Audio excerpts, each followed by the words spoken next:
Dear students,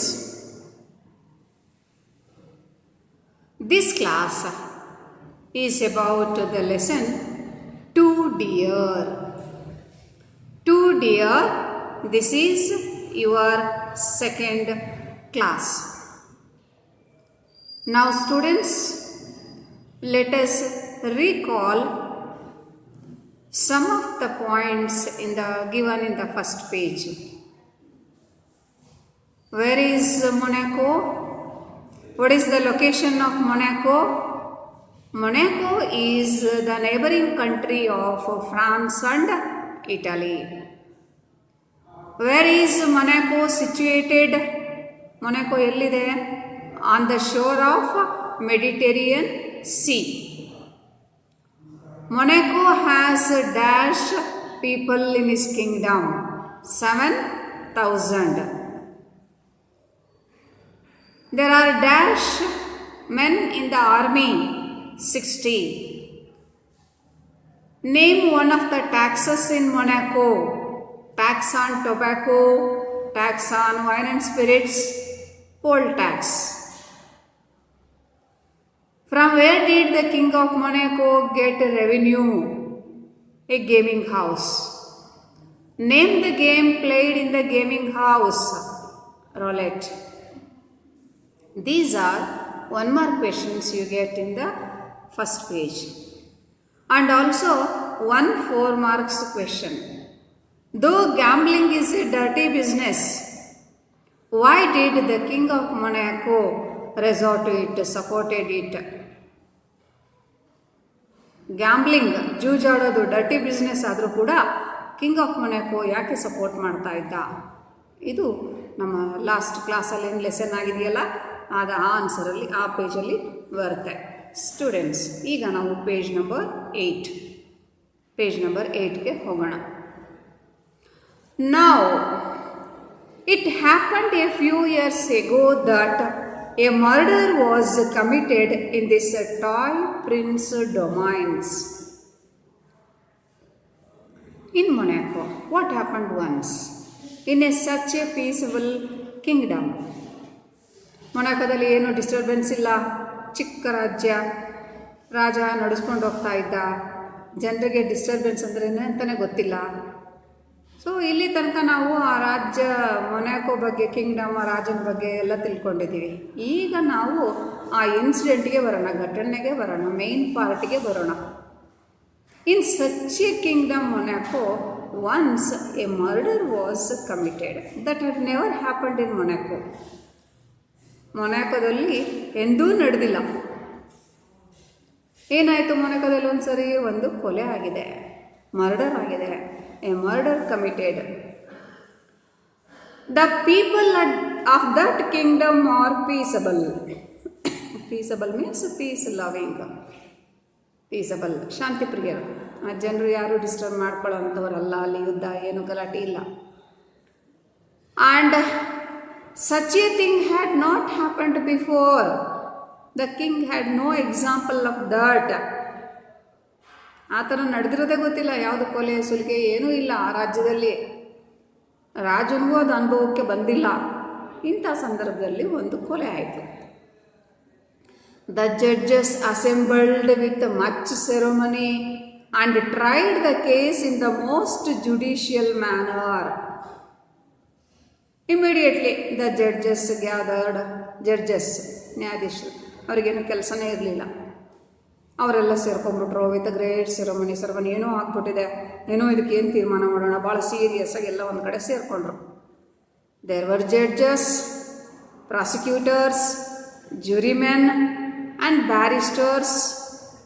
you see what type of judgment. ಎಲ್ಲ ಥರದವರು, ಏನು ಜಡ್ಜಸ್, ಪ್ರಾಸಿಕ್ಯೂಟರ್ಸ್, ಜ್ಯೂರಿಮೆನ್, ಬ್ಯಾರಿಸ್ಟರ್ಸ್, ಇವರೆಲ್ಲರೂ ಕೂಡ ಈ 4 ಜನಕ್ಕೂ ಕೂಡ ನ್ಯಾಯ ಕೊಡ್ತಕ್ಕಂಥ ಸ್ಥಾನದಲ್ಲಿ ನಿಂತ್ಕೋತಾರಲ್ಲ, ಅವರುಗಳಿಗೆ ನಾವು ಬೇರೆ ಬೇರೆ ಸ್ಥಾನದಲ್ಲಿ ಬೇರೆ ಬೇರೆ ಹೆಸರು ಕೊಟ್ಟು ಕರಿತೀವಿ. ಜಡ್ಜಸ್ ಅಂದ್ರೂ ಅದೇ, ಪ್ರಾಸಿಕ್ಯೂಟ್ರು ಆ ಕೇಸನ್ನು ಮುಂದಿಡ್ತಾರೆ, ಜ್ಯೂರಿಮೆನ್ ನ್ಯಾಯ ಕೇಳ್ತಾರೆ, ಹಾಗೆ ಬ್ಯಾರಿಸ್ಟರ್ಸ್, ಲಾಯರ್ಸ್, ಇವರೆಲ್ಲರೂ. They argued and judged and at last they condemned the criminal to have his head cut off as the law directs. Discussion after discussion, ಭಾಳಷ್ಟು ಡಿಸ್ಕಸ್ ಮಾಡಿದ್ರು.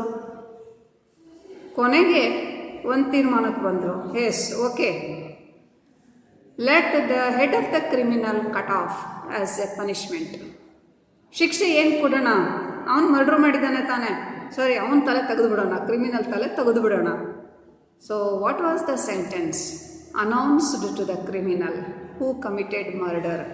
ಕೊಲೆ ಮಾಡಿದಾನಲ್ಲ, ಕ್ರಿಮಿನಲ್ ಇದ್ದಾನಲ್ಲ, ಅವನಿಗೆ ಏನು ಶಿಕ್ಷೆ ಆಗುತ್ತೆ, ಏನು ಶಿಕ್ಷೆ ಅನೌನ್ಸ್ ಮಾಡಿದ್ದಾರೆ? Answer is to cut off the head of the criminal. ಏನು ಕ್ವಶನ್ ಕೇಳ್ತಾರೆ? What was the sentence? ನೀವು ಸೆಂಟೆನ್ಸ್ ಅಂದರೆ ಇಲ್ಲಿ ಕನ್ಫ್ಯೂಸ್ ಮಾಡ್ಕೋಬೇಡಿ. ಸೆಂಟೆನ್ಸ್ ಅಂದರೆ ವಾಕ್ಯ ಅಲ್ಲ, ಶಿಕ್ಷೆ ಅಂತ, ಪನಿಷ್ಮೆಂಟ್ ಅಂತ. What was the sentence announced to the criminal? ಕ್ರಿಮಿನಲ್ಗೆ ಯಾವ ಪನಿಷ್ಮೆಂಟ್ ಅನೌನ್ಸ್ ಆಯಿತು? Answer is cut off the head of the criminal. So ಅದನ್ನು ಅಂಡರ್ಲೈನ್ ಮಾಡ್ಕೊಳ್ಳಿ. So far, so good. Next, they submitted the sentence to the prince. Now, this decision, it is taken and kept before the king. ರಾಜನ ಮುಂದೆ ಇಟ್ಟರು. ಏನು ತಲೆ ತೆಗಿಬೋದು. The prince read the sentence and confirmed it. The king also read the sentence. ರಾಜನು ಕೂಡ ತೀರ್ಮಾನವನ್ನು ಓದ್ದ. Yes, okay, you have decided, okay, do it ಅಂತ ಒಪ್ಕೊಂಡೇ ಬಿಟ್ಟ. If the fellow must be executed, execute him. If the fellow has to execute, you see, ಒಂದು ತಲೆ ತೆಗಿಬೇಕು ತಾನೆ, ತೆಗೆದು ಬಿಡಿ ತಲೆನ. You see, the common people may say anything, but the king should be serious, isn't it? ಮಾಮೂಲು ಜನ ಏನು ಬೇಕಾದ್ರೆ ಮಾತಾಡ್ಬೋದು, ಹೇಳ್ಬೋದು. ಆದರೆ ಒಬ್ಬ ರಾಜ ಒಂದು ತೀರ್ಮಾನವನ್ನು ಕೊಡಬೇಕಾದ್ರೆ, ಜಡ್ಜ್ಮೆಂಟ್ ಪಾಸ್ ಮಾಡಬೇಕಾದ್ರೆ ಅವನು ಸಾಕಷ್ಟು ಬಾರಿ ಯೋಚನೆ ಮಾಡಬೇಕು. ಈಗ ತಲೆ ತೆಗಿಬೇಕು ಅಂದರೆ ನಮ್ಮಲ್ಲಿ ವ್ಯವಸ್ಥೆ ಇದೆಯಾ? ತಲೆ ತೆಗಿಬೋದಾ? ಬೇರೆ ಪನಿಷ್ಮೆಂಟ್ಗೆ ಅವಕಾಶ ಇದೆಯಾ? ಒಂದಲ್ಲ 4 ಸರಿ ಒಬ್ಬ ರಾಜ ಅದನ್ನು ವಿಮರ್ಶೆ ಮಾಡಿ ನೋಡಬೇಕು. But this king is so fixed, is so easy going. He says, you want to executive, okay, executive. So ತಲೆ ತೆಗಿಬೇಕು ಅಂತಿದ್ದೀರಿ ತಾನೆ, ಓಕೆ, ತಲೆ ತೆಗೆದುಬಿಡಿ. There was only one itch in the matter. There was only one itch. Itch ಅಂದರೆ ಸಮಸ್ಯೆ, problem. There was only one confusion in this matter, in this subject.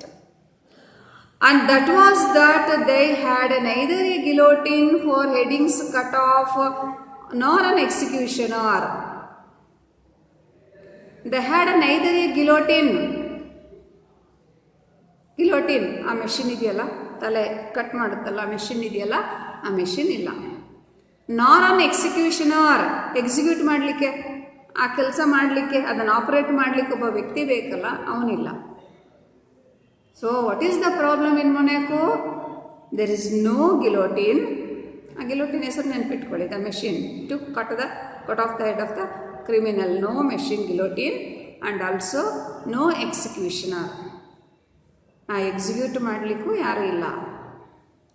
The ministers considered the matter and decided to address an enquiry to the French government, asking whether the French could not lend them a machine and an expert to cut off the head of the criminal.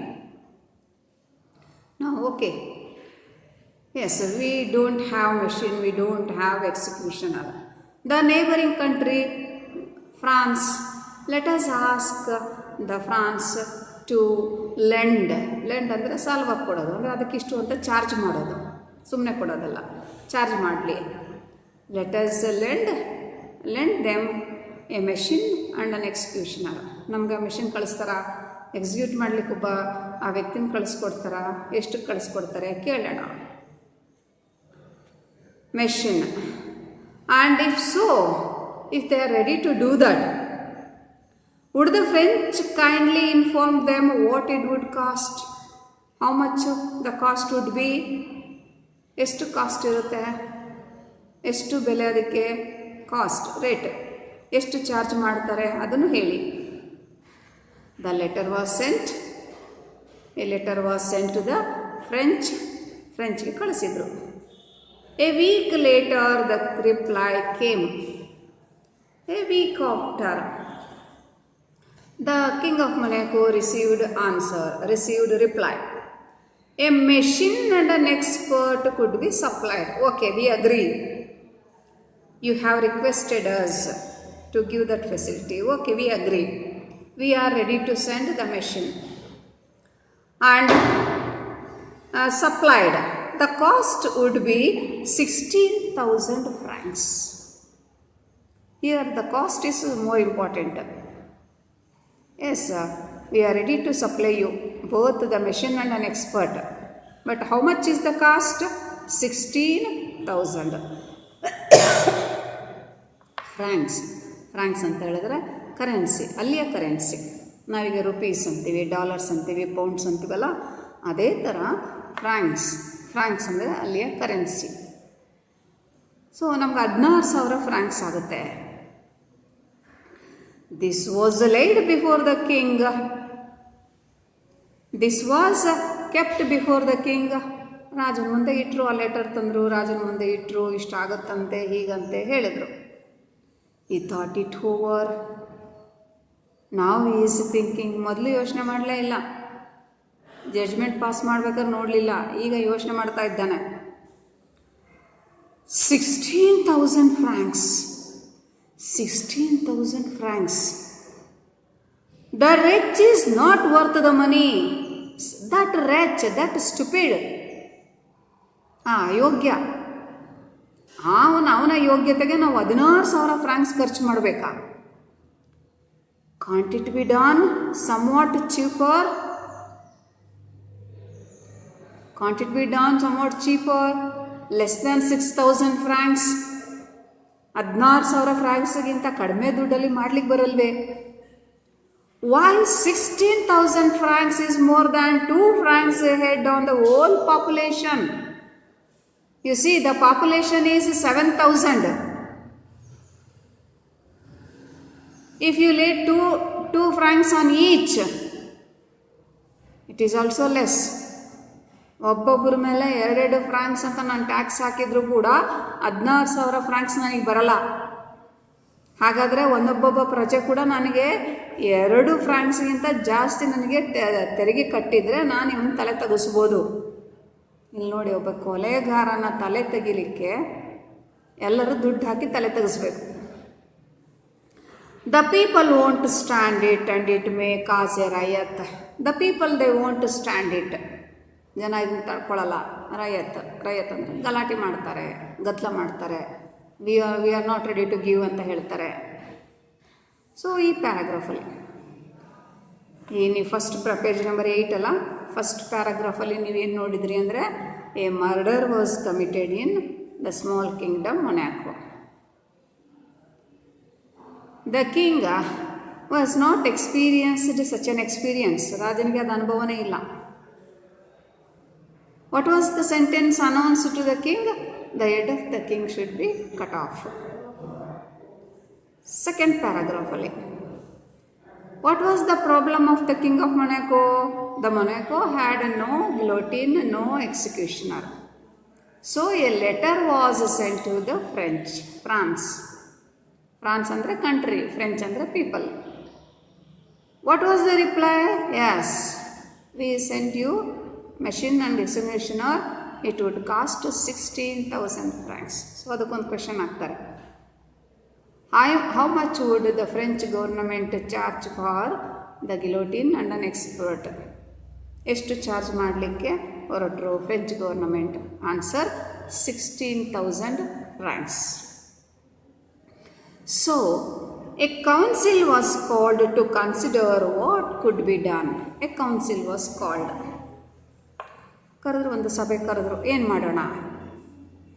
And it was decided to send a similar inquiry to the king of Italy. Okay. The another neighboring country is Italy. There is a king. ಇನ್ನೊಂದು ಯಾವುದಪ್ಪ neighbouring country? France ಆಯಿತು. ಇನ್ನೊಂದು Italy. ಇಟಾಲಿನಲ್ಲಿ ಅಂದರೆ ರಾಜ ಇದ್ದಾನೆ. ಫ್ರಾನ್ಸಲ್ಲಿ ಅಂದರೆ government ಇದ್ದಿದ್ದು. ಇಟಾಲಿನಲ್ಲಿ ರಾಜ ಇದ್ದಾನೆ. ಅವನಿಗೆ ಒಂದು request ಕಳಿಸೋಣ. The French government is republican and has no proper respect for king. But the king of Italy was a brother monarch. Brother monarch underline ಮಾಡಿ. ಕ್ವೆಶನ್ ಕೇಳ್ತಾರೆ ಏನಂತ, who was the brother monarch to the king of Monaco. Brother monarch ಅಂದರೆ ಚಕ್ರಾಧಿಪತಿ, ರಾಜ ಮಹಾರಾಜ ಈ ರೀತಿ ಅರ್ಥ ಕೊಡುತ್ತೆ. ಯಾರವರು ಅಂತ ಹೇಳಿದ್ರೆ the king of Italy. Brother monarch refers to ಯಾರವರು ಅಂದರೆ ಅಣ್ಣ ತಮ್ಮಗಳು, ರಾಜರಾಜರು ಅಣ್ಣ ತಮ್ಮಗಳಿದ್ದ ಅಲ್ವಾ. ಮೊನಾಕೋ ಕಿಂಗ್ ಮತ್ತು ಇಟಲಿ ಕಿಂಗ್ ಒಂಥರ ಬ್ರದರ್ಸ್ ಇದ್ದ ಹಾಗೆ, ರಾಜರು. ಸೊ ಅವನಿಗೊಂದು request ಕಳಿಸೋಣ.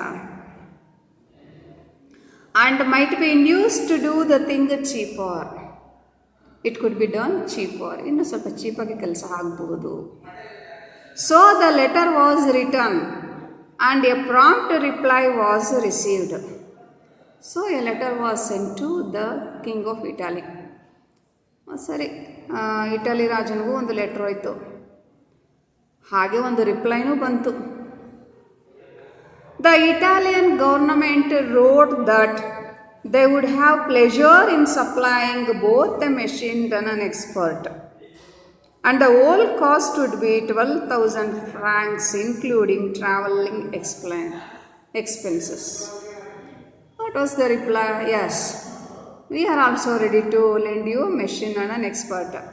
The cost is 12,000 francs. 12,000 francs underline ಮಾಡಿ. This was cheaper, but still it seemed too much.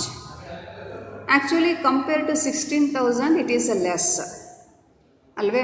16,000ಕ್ಕೆ ಹೋಲಿಸಿದ್ರೆ 12,000 ಚಿಕ್ಕದಾಯ್ತಲ್ಲ, ಕಡಿಮೆ ಆಯ್ತಲ್ಲ. But it is also too much. The rascal was really not worth the money. Rascal, who is that rascal? That murderer, that criminal is not worth ಅಂದರೆ ಯೋಗ್ಯತೆ. ಅವನ ಸಲುವಾಗಿ ನಾವು 12,000 ಫ್ರಾಂಕ್ಸನ್ನು ಖರ್ಚು ಮಾಡಬೇಕಾ? It would still mean nearly 2 francs more per head on the taxes. It still means 2 francs on each on everybody.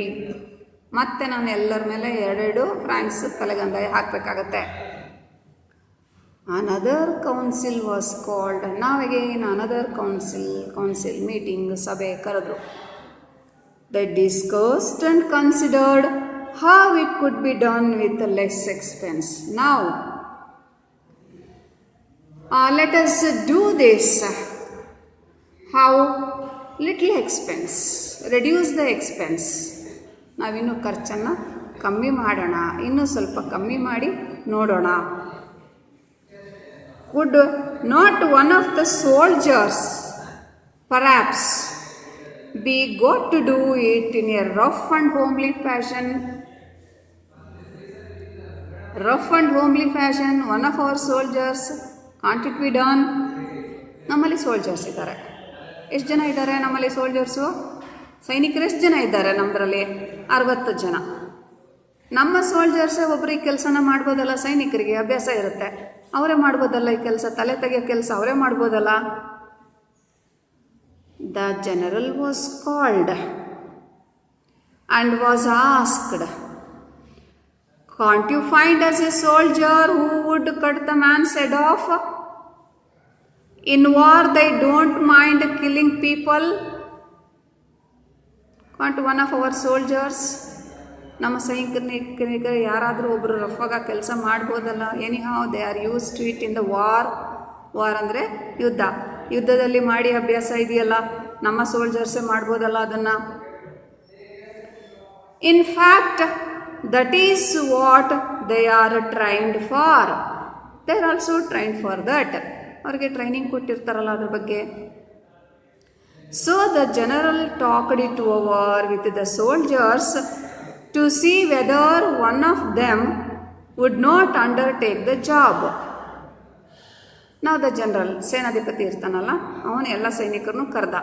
Yes soldiers, dear soldiers, can any of you are 60 men, can any one of you do this task?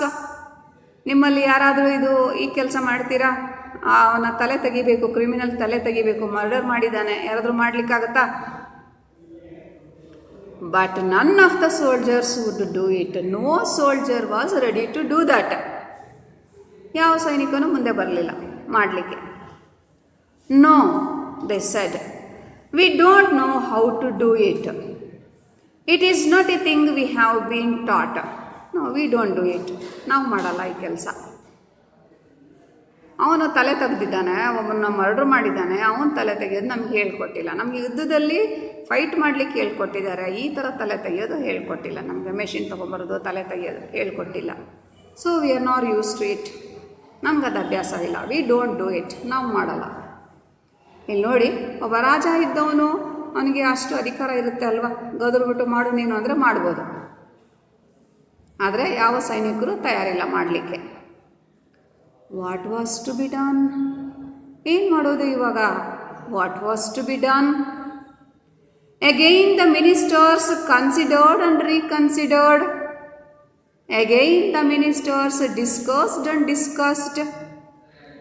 They assembled a commission and a committee and a subcommittee. They assembled a commission. ಮತ್ತೆ ಸಭೆ ಕರೆದ್ರು, ಮತ್ತೆ ಅದ್ರ ಬಗ್ಗೆ ಮಾತಾಡಿದ್ರು. At last they decided that the best thing would be to alter the death sentence to one of imprisonment for life. Okay, let us alter. Alter ಅಂದರೆ change. Let us change.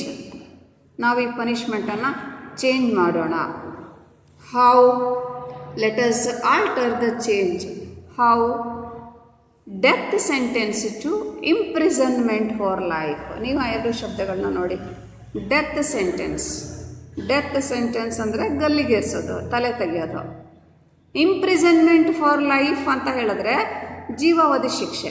ಅಂದರೆ ಅವನು ಸಾಯೋ ತನಕ, ಅವನ ಜೀವ ಇರೋ ತನಕ ಅವನು ಜೈಲಲ್ಲಿರೋದು. ಎರಡಕ್ಕೂ ಡಿಫ್ರೆನ್ಸ್ ಇದೆಯಲ್ಲ. ತಲೆ ತೆಗೆಯೋದು, ಈ ಕ್ಷಣದಲ್ಲಿ ತಲೆ ತೆಗೆಯೋದು ಅದು ಬೇರೆ. ಆದರೆ ಅವನು ಬದುಕಿರೋ ತನಕ ಅವನನ್ನು ಜೈಲಲ್ಲಿ ಹಾಕೋದು. So let us alter death sentence to imprisonment for life. Prison ಅಂದರೆ ಜೈಲು. ಇಂಪ್ರಿಸನ್ ಜೈಲಲ್ಲಿ ಹಾಕೋದು, ಅವನ್ನ ಜೈಲಲ್ಲಿ ಹಾಕೋಣ. This would enable the prince to show his mercy and to become cheaper. Mercy ಅಂದರೆ ಕರುಣೆ ತೋರಿಸ್ದಂಗೆ ಆಗುತ್ತೆ ಅವನಿಗೆ. ಗಲ್ಲಿಗೆ ಹಾಕೋದು ಅಂತ ಹೇಳಿದ್ರೆ ಒಂಥರ ಕಟಕರು ಮಾಡೋ ಥರ, ಸ್ವಲ್ಪ ಕರುಣೆ ತೋರಿಸ್ದಂಗೆ ಆಗುತ್ತಲ್ವಾ. ಸೊ ಅಷ್ಟು ಮಾಡೋಣ. ಚೀಪಾಗೂ ಆಗುತ್ತಲ್ಲ, ನಮಗೆ ಮೆಷಿನು ಬೇಡ, ಏನೂ ಬೇಡ, ಇನ್ನೂ ಚೀಪಾಗಿ ಆಗುತ್ತಲ್ಲ. ಆದರೆ ರಾಜ ಯೋಚನೆ ಮಾಡಬೇಕಿತ್ತು. ಅವನು ಜೈಲಿಗೆ ಹಾಕಬೇಕು ಅಂದರೆ ಜೈಲು ಬೇಕು, ಇಸ್ಂಟ್ ಇಟ್? ಅವನ ಖರ್ಚನ್ನು ನೋಡ್ಕೋಬೇಕು. ಅವನು ಲೈಫ್ ಇಂಪ್ರಿಸನ್ಮೆಂಟ್ ಅಂತ ಹೇಳಿದ್ರೆ ಎಷ್ಟು ವರ್ಷ ಬದುಕಿರ್ತಾನೋ ಏನೋ, ಅಷ್ಟು ವರ್ಷ ಅವ್ನಿಗೆ ಊಟಕ್ಕೆ ಕೊಡಬೇಕು. There are expenses, isn't it? So ಅಲ್ಲಿ ತನಕ. So students, here you see there are some 4 questions. How much did the French government charge for the machine? 16,000. Who is referred as a brother monarch, the king of Italy? How much did the king of Italy charge for the machine? 12,000 francs. ಆಮೇಲೆ ಒಂದು dash ಕೊಡ್ಬೋದು. ಏನು? The death sentence was altered to dash for life. Imprisonment for life. ಇಷ್ಟು questions ಈ ಭಾಗದಲ್ಲಿ ಬರುತ್ತೆ. The prince agreed to this. Prince accepted this. ರಾಜ ಇದಕ್ಕೆ ಒಪ್ಕೊಂಬಿಟ್ಟ, ಯೋಚನೆ ಮಾಡಲಿಲ್ಲ. ಈ ಸರಿನೂ ಅಷ್ಟೇ, ಎರಡನೇ ಸರಿನೂ ಮೂರ್ಖ ಆದವನು. ನಮ್ಮಲ್ಲಿ ಜೈಲಿದೆಯಾ, ವ್ಯವಸ್ಥೆ ಇದೆಯಾ, ನೋ ಥಾಟ್ಸ್. ಅವನು ಸುಮ್ಮನೆ ಮಜಾ ಉಡಾಯಿಸ್ಕೊಂಡು ಏನೋ ಗೇಮಿಂಗ್ ಹೌಸಿಂದ. The death sentence was altered into imprisonment for life. So death sentence ಅಂದ್ರೇನು? ಅವ್ರನ್ನ ಗಲ್ಲಿಗೇರಿಸೋದು, ಅವ್ರನ್ನ ತಲೆ ತೆಗೆಯೋದು. ಇಂಪ್ರಿಸನ್ಮೆಂಟ್ ಫಾರ್ ಲೈಫ್ ಅಂತ ಹೇಳಿದ್ರೆ ಪ್ರಿಸನ್ ಅಂದರೆ ಜೈಲು. ಇಂಪ್ರಿಸನ್ ಜೈಲಲ್ಲಿ ಹಾಕೋದು. ಎಲ್ಲಿ ತನಕ? ಫಾರ್ ಲೈಫ್, ಜೀವಾವಧಿ ಶಿಕ್ಷೆ. ಜೀವನ ಪೂರ್ತಿ ಅವನು ಜೈಲಲ್ಲಿ ಇರಬೇಕು. ಸೊ ಈ ಥರ ಪನಿಷ್ಮೆಂಟ್ ಚೇಂಜ್ ಮಾಡೋಣ ಅಂತ ಅಂದ್ಕೊಂಡ್ರು. This would enable the prince to show his mercy and it would become cheaper. Mercy ಅಂತ ಹೇಳಿದ್ರೆ ಕರುಣೆ, ಸ್ವಲ್ಪ ಕರುಣೆ ತೋರಿಸ್ದಂಗೂ ಆಗುತ್ತೆ, ಮತ್ತು ಚೀಪಾಗೂ ಆಗುತ್ತೆ. ಅದಕ್ಕೆ ಆದರೆ 16,000 ಫ್ರಾಂಕ್ಸು 12,000 ಫ್ರಾಂಕ್ಸು ಖರ್ಚಾಗ್ತಾ ಇತ್ತು. ಇದಕ್ಕೆ ಅಷ್ಟು ಖರ್ಚಾಗಲ್ಲ, ಚೀಪ್ ಆಗುತ್ತೆ ಅಂತ. ಸೊ ಇಲ್ಲಿ ನೋಡಿ, ಈ ಜೈಲಲ್ಲಿ ಹಾಕಬೇಕು ಅಂದರೆ ಜೈಲು ಬೇಕು, ಅವನಿರೋ ತನಕ ಅವನಿಗೆ ಊಟದ ಕೊಡಬೇಕು, ಆ ಖರ್ಚು ಕೂಡ ಬರುತ್ತೆ. Here the king he without thinking he agrees to this judgment. The prince agreed to this. The prince agreed. ರಾಜ ಇದಕ್ಕೂ ಒಪ್ಕೊಂಬಿಟ್ಟ, ಆಯಿತು. And so the matter was arranged. The matter ಅಂದರೆ ಈ ವಿಷಯ ವ್ಯವಸ್ಥೆ ಮಾಡಿದ್ರು, ಅರೇಂಜ್ ಮಾಡಿಕೊಂಡ್ರು. The only each now was that there was no suitable prison for a man sentenced for life. What is the each year? ಅವನ್ನ cut off head ಅಂತ punishment ಕೊಡಬೇಕಾದ್ರೆ problem ಏನಿತ್ತು? There was no guillotine, no executioner. ಸರಿ, ಈಗ imprisonment for life ಅಂದಾಗ ಪನಿಷ್ಮೆಂಟ್ಗೆ ಏನು ಬೇಕು? ಒಂದು ಪ್ರಿಸನ್ ಬೇಕು, ಜೈಲ್ ಬೇಕು ಅವನನ್ನು ಇಡಲಿಕ್ಕೆ. But there is no such imprisonment in Monaco to keep a criminal. There was a small lockup where people were sometimes kept temporarily. There is a small lockup. ಇದೆ, lockup ಇದೆ, ತುಂಬ ಚಿಕ್ಕದಿದೆ, temporary. ಒಂದು ಅರ್ಧ ಗಂಟೆ, 1 ಗಂಟೆ, 2 ಗಂಟೆ ಅವನ ಹಿಡೋದು, ಕರ್ಕೊಂಡು ಹೋಗೋದು, ಈ ವ್ಯವಸ್ಥೆಗೆ ಇದೆ. But not permanently. But there was no strong prison fit for permanent use. That temporary adjustment is not suitable for permanent use. ಅವನಿಗೆ ಒಂಥರ ಮನೆ ಮಾಡಿಕೊಟ್ಟಂಗೆ. ಅವನು ಇಡೀ ಜೀವನ, ಅವನಿನ್ನೂ 50 ವರ್ಷ ಬದುಕಿರ್ತಾನೆ ಅಂದರೆ 50 ವರ್ಷ ಅದರಲ್ಲಿ ಹಿಡ್ಕೋಬೇಕು ಅವನನ್ನು. ನೋಡಿ, ರಾಜ ಎಂಥ ಮೂರ್ಖ ಅಂತ ಹೇಳಿದ್ರೆ, ಒಬ್ಬನ 50 ವರ್ಷ ಹಿಡ್ಕೊಂಡು ಅವನ್ನ ಸಾಕಬೇಕು, ಅವನಿಗೆ ಊಟಕ್ಕೆ ಹಾಕಬೇಕು. ಯಾತಕ್ಕೆ? ಅವನು ಕೊಲೆ ಮಾಡ್ದ, ಅದಕ್ಕೋಸ್ಕರ. But however they managed to find a place that would do, and they put the young fellow there and placed a guard over him. At last, however, they searched a place and find a small room. ಒಂದು ಚಿಕ್ಕ room ಥರ ಸಿಕ್ತು, ತಗೊಂಡೋಗಿ ಅವನನ್ನು ಅಲ್ಲಿ ಹಾಕಿದರು. and placed a guard over him to look after that criminal. ಈಗ ಅವನ್ನ ರೂಮಲ್ಲಿ ಕೂಡ ಹಾಕಿದ್ರು, ಸರಿ, ಅದನ್ನು ಲಾಕ್ ಮಾಡೋದು, ತೆಗೆಯೋದು, ಅವನಿಗೆ ಊಟಕ್ಕೆ ಕೊಡೋದು, ಊಟ ತೊಗೊಂಬರೋದು, ಈ ಎಕ್ಸ್ಟ್ರಾ ವರ್ಕ್ ಇದೆಯಲ್ಲ, ಇದಕ್ಕೆ ಒಬ್ಬ ಅಪಾಯಿಂಟ್ ಮಾಡಿದ್ರು, ಒಬ್ಬ ಗಾರ್ಡನ್ನು ಇಟ್ಟರು. ನೋಡಿ ಎಂಥ ಫೂಲಿಶ್ ಕಿಂಗ್ ಅವನು ಅಂತ ಹೇಳಿದ್ರೆ, ಅವನಿಗೆ ಒಂದು ರೂಮ್ ಬಾಡಿಗೆ ತೊಗೊಂಡ್ರು. ಅವನ ಊಟಕ್ಕೆ ವ್ಯವಸ್ಥೆ ಮಾಡಲಿಕ್ಕೆ ಒಬ್ಬ ವಾಚ್ಮ್ಯಾನನ್ನು ಇಟ್ಟರು. ಆ ವಾಚ್ಮ್ಯಾನ್ಗೆ ಸಂಬಳ ಕೊಡಬೇಕು, ಈಗ ಮತ್ತು ಇವನಿಗೆ ಕ್ರಿಮಿನಲ್ಗೆ ಊಟಕ್ಕೆ ಹಾಕಬೇಕು. ಏನಕ್ಕೋಸ್ಕರ? ಅವನು ಕೊಲೆ ಮಾಡಿದ್ನಲ್ಲ, ಅದಕ್ಕೆ. The guard had to watch the criminal. What is the work of the criminal? That guarding ಕೆಲಸ ಏನು? He has to watch the criminal.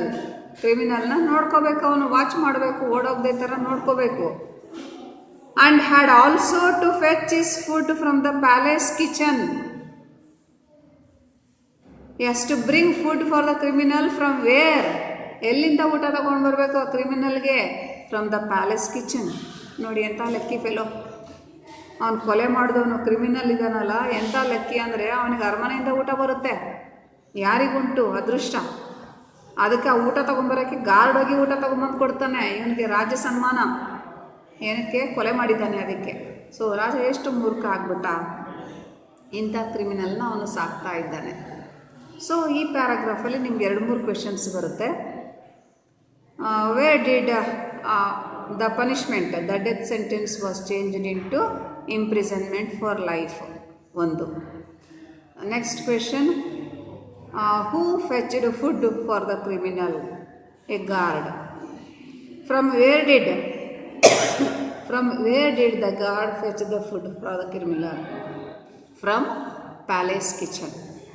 So a guard, ಆಮೇಲೆ ಪ್ಯಾಲೇಸ್ ಕಿಚನ್, ಫುಡ್, ಇಂಪ್ರಿಸನ್ಮೆಂಟ್, ಇವನ್ನ ಬರ್ಕೊಂಡು ಪ್ರಾಕ್ಟೀಸ್ ಮಾಡಿ. ಸ್ಟೂಡೆಂಟ್, ಇವತ್ತು ನಮ್ಮ second ಅವರ್ನ ಇಲ್ಲಿಗೆ stop ಮಾಡೋಣ. ಇಲ್ಲಿ ಬಂದಿರತಕ್ಕಂಥ 1 ಮಾರ್ಕ್ ಕ್ವೆಶನ್ಸನ್ನು ಮಾರ್ಕ್ ಮಾಡ್ಕೊಳ್ಳಿ. ಸೊ ಇಲ್ಲಿ ಈ ಭಾಗದಲ್ಲಿ ಬಂದಿರತಕ್ಕಂಥ ಕ್ವೆಶನ್ಸ್ ಏನು ಅಂತ ಹೇಳಿದ್ರೆ, what was the punishment announced to the criminal? Cut off the head of the criminal.